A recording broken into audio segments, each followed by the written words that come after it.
Baby.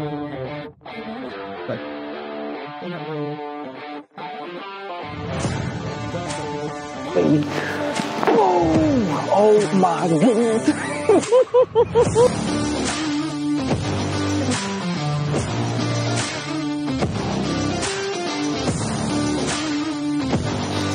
Hey Blake, you here?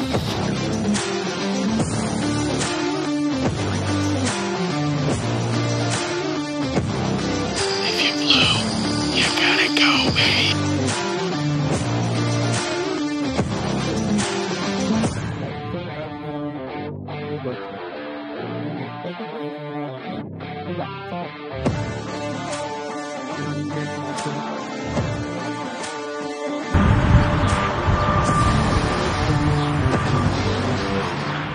Oh baby, this hunt right here I was looking forward to for quite some time. And so I have a buddy that's out in Oklahoma, and I decided to give him a phone call for a spring turkey hunt, and he said, Bucky, get on a plane and come on out. So we talked about some details. We talked about some things that we were going to do while I was there, and to say the least, I'm really excited about this one. So I jumped on a plane and headed to Oklahoma.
So the flight goes pretty well. Overall, it's about a 3-hour flight for me from Maryland to Oklahoma. And the overall process of me sitting there thinking about how excited I am about this hunt and what we're going to do, it's kind of like a dream come true for me, because I've always wanted to be in that state to both hunt turkey and or whitetail. But we're going to start with this turkey hunt. And listening to Jason and some of the things that he said to me, it just gets the adrenaline flowing as you're waiting to get off that plane. We land, I jump in the rental car line, get myself a car, and then now we're off 3 hours to Jason's place.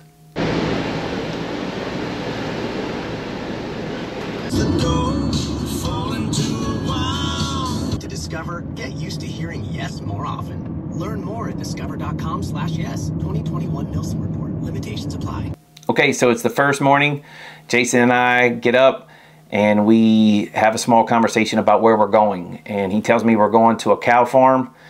And on this cow farm, it's mostly pasture, but there are some small patches of timber.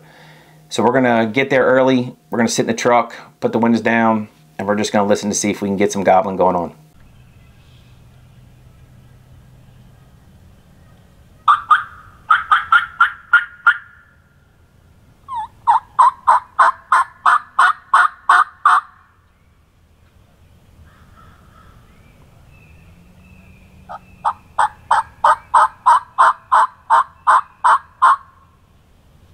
We're headed to Turn hunt it this on. roost, and then you get there and film it at noon. You know what I mean? That's it. All right. All right. Appointed Outdoors is brought to you by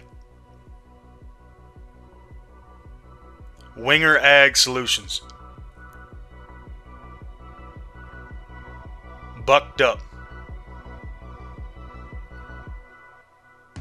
Wall stud whitetails. Under Armour. Protect what matters most.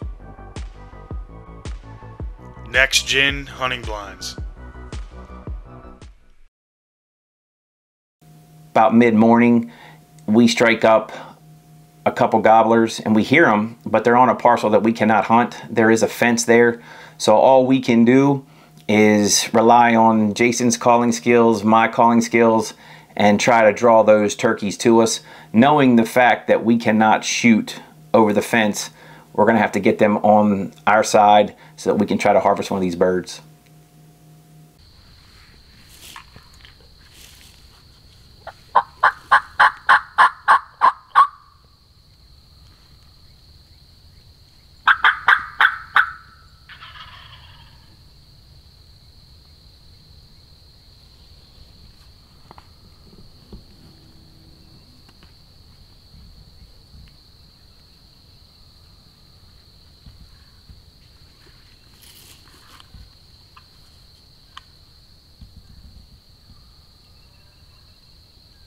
So we hear those birds gobbling. We know they're coming to us. Jason and I get set up.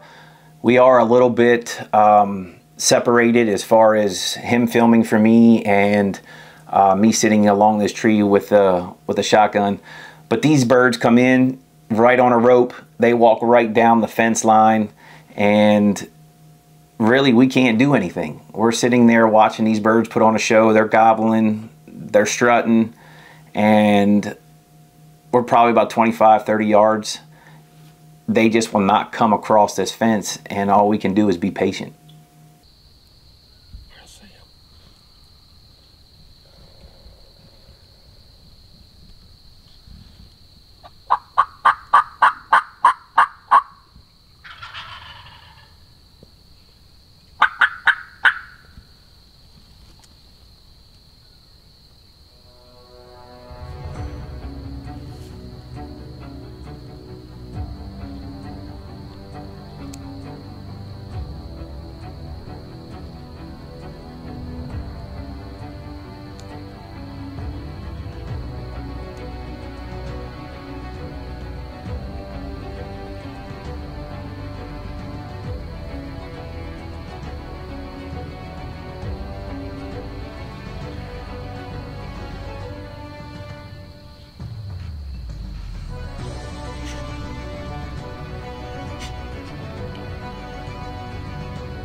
So you guys have seen from previous episodes and being in the woods as much as we are, patience is key when it comes to turkey hunting. So that's what Jason and I decided to do. We stayed put, and these birds worked their way down along the fence line. we had to then turn, and they started to come up, and we weren't sure if they crossed over or not, but we sat there for a while, and we heard them gobbling, and then eventually we could kind of hear them going in a different direction, so we knew that they were ready to bug out.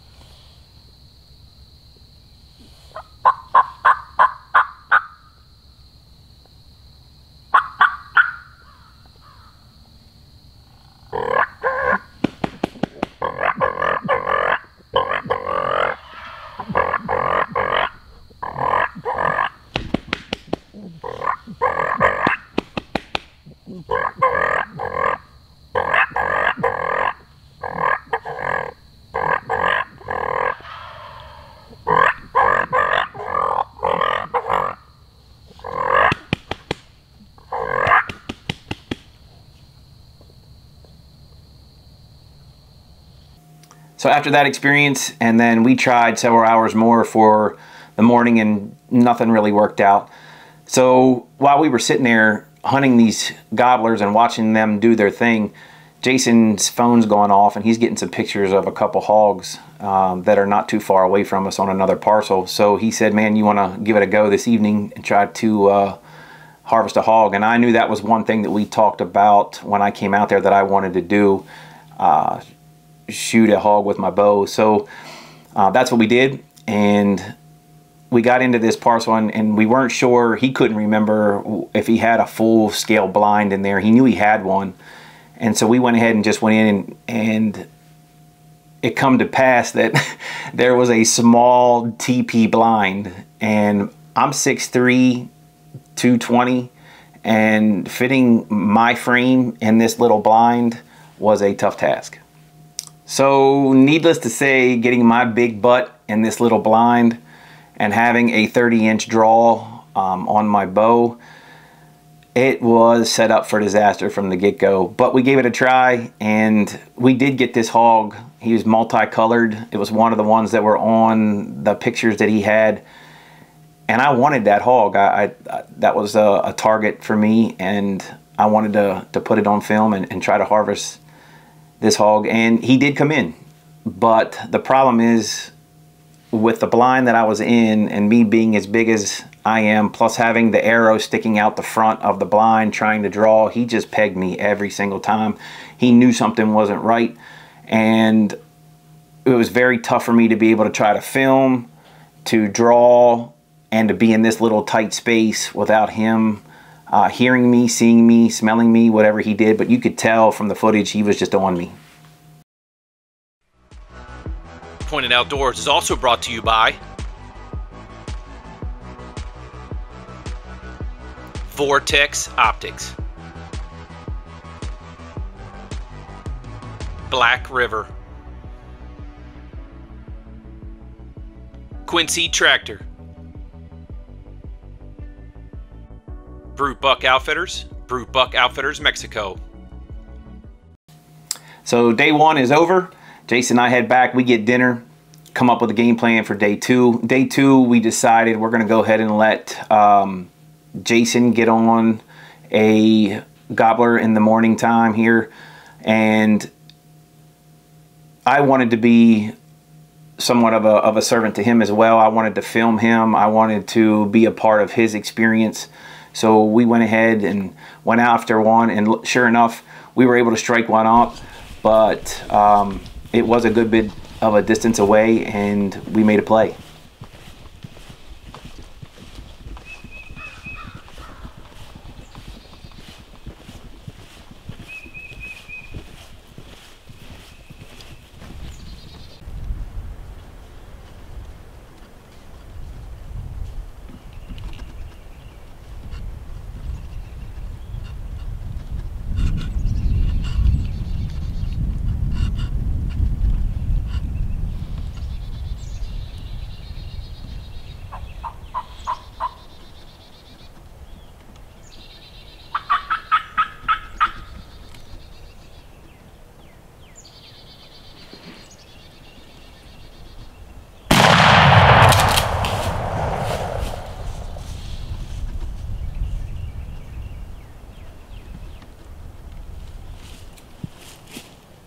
That one smoked.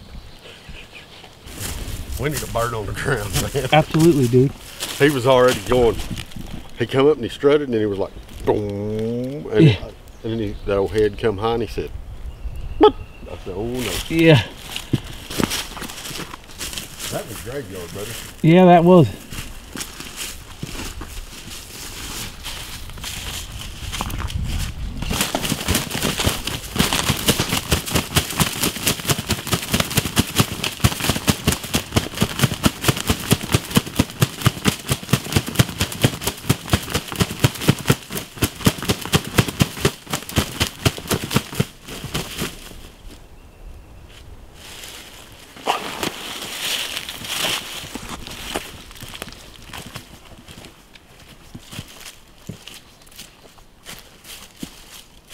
So after all the pictures and getting some of the footage done, we load Jason's bird up, we head back to the truck, and he looks at me and says, man, let's go after another one. And I said, okay, you know I'm ready to go. So he hands me the gun, I hand him the camera, and the amount of ground that we had to cover for this evening was unreal. We popped the top of this ridge, he gave a call out, and we heard a bird a long ways away, and he said, let's go. So we had to track down this hillside into a valley, back up on the other side, and we got up on top of this knoll, and it was kind of open, kind of grassy area. It looked like it was an old food plot that has now grown up with some decent high grass.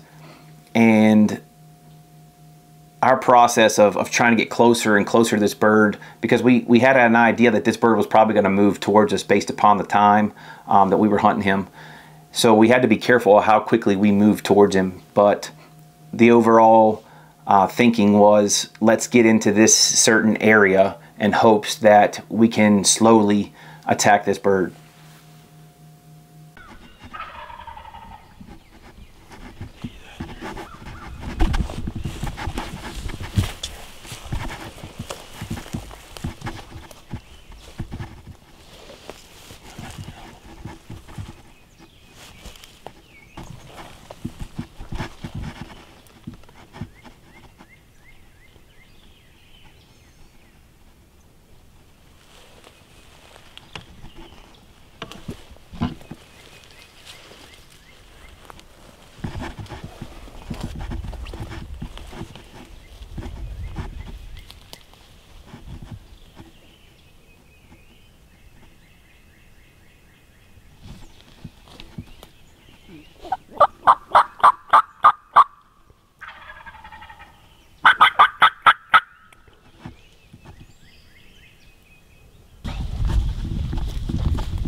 You got it. Blank. Yeah, you got it. Hammered him, dude. Yeah, Two baby. of them. What? Two of them. That's what I'm talking about right there, baby. You just got to put the old Oklahoma slip on them. Boys, I'm telling you right now, we just snuck on that dude. Oh my goodness. Sometimes that gun shoots a long way, Bucky. Guys. Here it is right here, baby. Oh my goodness, Jason. I love you, my man. I appreciate you sticking with me, dude. Hey, boo. We have had a rough, Guys. cold, rainy, Oh my goodness. wet. It has been a That bird's up here. Here. All right, you're loaded. Now get on him.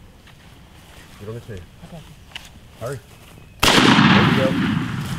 Now you ain't getting up. Yeah, he's dripping now, boy. Hey, Guys. What did I tell you that gun shoots 60 yards, babe? Guys, I cannot tell you. Oh! So we get back to the truck, throw the bird in the back, and he says, man, what do you want to do this evening? I said, dude, I'm up for whatever. He says, how about we take the kids fishing at the family pond? I said, heck yeah. And I said, I'll film some of it. So not only was this hunt about him and I trying to get after gobblers and or, you know, a hog, we were able to spend some quality time with some of the kids and watching them fish and joke and have some fun. So with that being said, you know, we can't get out of here without promoting Christ, and to be able to share the love of God and who Jesus is as we continue to travel across the country. You are gonna run into some tough times. You're gonna run into some dark times in your life, and without Him being in your life, it makes it a whole lot harder. So if you can find a church, find someone who is of the Christian faith that believes in the Bible, you grab a Bible for yourself and dip into the Word. And if you don't have a Bible, it's very easy to download an app on your phone. And I get messages every morning where I get fed and read a scripture. So if you want this a part of your life, it can be. You just have to be open to it. So hopefully you guys can see what we're doing and that you want to have that in your life. But if you can head over to our Instagram, Facebook, YouTube pages, give us some support at Appointed Outdoors. We love what we're doing and we could use your support there. But next week, you're not going to want to miss this one. This one's a good one. It's very special to me. I own a farm in Maryland, and I have tried to grow these deer, allow these deer to mature, and it's very hard where I'm at because there's a lot of hunters. And finally, I get an opportunity to see a deer that is in the caliber that I would love to harvest. I'm in Ohio, I leave Ohio, and then I come back to Maryland, and sure enough, God gives me an opportunity. So stay tuned for next week. Hopefully you join us. Until then, God bless. Pointed Outdoors is brought to you by these fine sponsors.